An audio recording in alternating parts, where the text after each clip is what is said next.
Good afternoon, everybody. My number one priority right now is doing everything that I can every single day to create jobs faster and to provide more security for middle-class families and those trying to get into the middle class.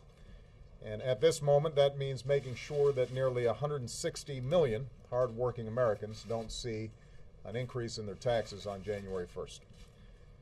A year ago at this time, both parties came together to cut payroll taxes for the typical American family by about $1,000.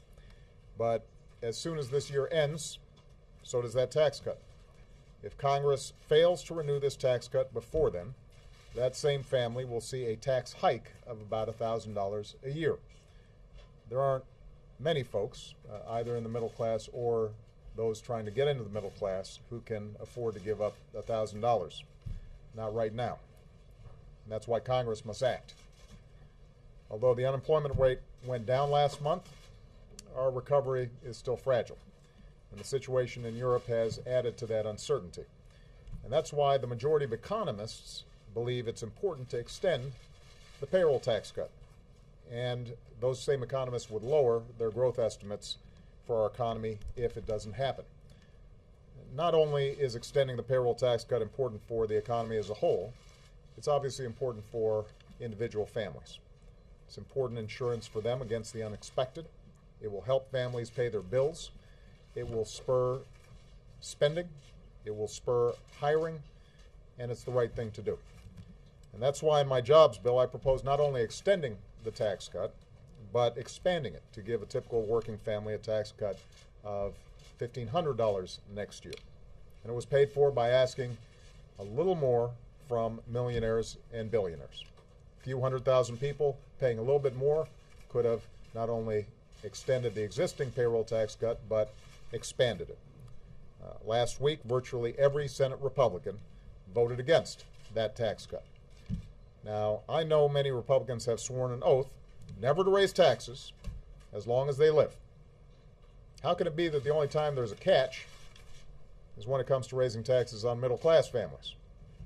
How can you fight tooth and nail to protect high-end tax breaks for the wealthiest Americans and yet barely lift a finger to prevent taxes going up for 160 million Americans who really need the help? It doesn't make sense. Now, the good news is I think the American people's voices are starting to get through in this town. I know that last week Speaker Boehner said this tax cut helps the economy because it allows every working American to keep more of their money. I know that over the weekend, Senate Republican leaders said we shouldn't raise taxes on working people going into next year. I couldn't agree more. And I hope that the rest of their Republican colleagues come around and join Democrats to pass these tax cuts and put money back into the pockets of working Americans. Now, some Republicans who have pushed back against the idea of extending this payroll tax cut have said that we've got to pay for these tax cuts. And I just point out that they haven't always felt that way. Over the last decade, they didn't feel the need to pay for massive tax cuts for the wealthiest Americans, which is one of the reasons that we face such large deficits. Indeed, when the Republicans took over the House at the beginning of this year, they explicitly changed the rules to say that tax cuts don't have to be paid for.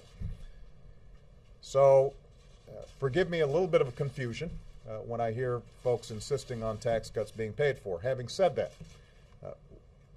we all recognize that we've got to make progress on the deficit, and I'm willing to work with Republicans to extend the payroll tax cut in a responsible way. What I'm not willing to do is to pay for the extension in a way that actually hurts the economy. As Americans are well aware, this summer I signed into law nearly $1 trillion in spending cuts with another $1 trillion in cuts in the pipeline. And it would be irresponsible to now make additional deep cuts in areas like education or innovation or our basic safety net that are critical to the economy in order to pay for an extension of the payroll tax cut. We're not going to do that, nor are we going to undo the budget agreement that I signed just a few short months ago. Finally, with millions of Americans still looking for work, it would be a terrible mistake for Congress to go home for the holidays without extending unemployment insurance. If that happens, then in January they'll be leaving 1.3 million Americans out in the cold. For a lot of families, this emergency insurance is the last line of defense between hardship and catastrophe. Taking that money out of the economy now would do extraordinary harm to the economy. And if you believe that government shouldn't take money out of people's pockets, I hope members of Congress realize that it's even worse when you take it out of the pockets of people who are unemployed and out there pounding the pavement looking for work.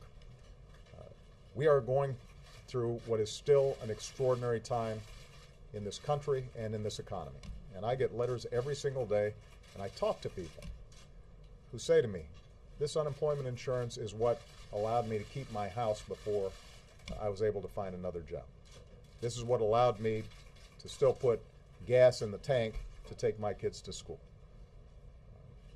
We cannot play games with unemployment insurance when we still have an unemployment rate that is way too high. I've put forward a whole range of ideas for reform of the unemployment insurance system, and I'm happy to work with Republicans on those issues. But right now, the most important thing is making sure that that gets extended as well. This isn't just something that I want. This isn't just a political fight. Independent economists, some of whom have in the past worked for Republicans, agree that if we don't extend the payroll tax cut and we don't extend unemployment insurance, it will hurt our economy. The economy won't grow as fast, and we won't see hiring improve as quickly. It'll take money out of the pockets of Americans just at the time when they need it. It'll harm businesses that depend on the spending just at the time when the economy is trying to get some traction in this recovery. It'll hurt all of us, and it'll be a self-inflicted wound. So, my message to Congress is this. Keep your word to the American people and don't raise taxes on them right now. Now's not the time to slam on the brakes. Now's the time to step on the gas. Now's the time to keep growing the economy, to keep creating jobs, to keep giving working Americans the boost that they need.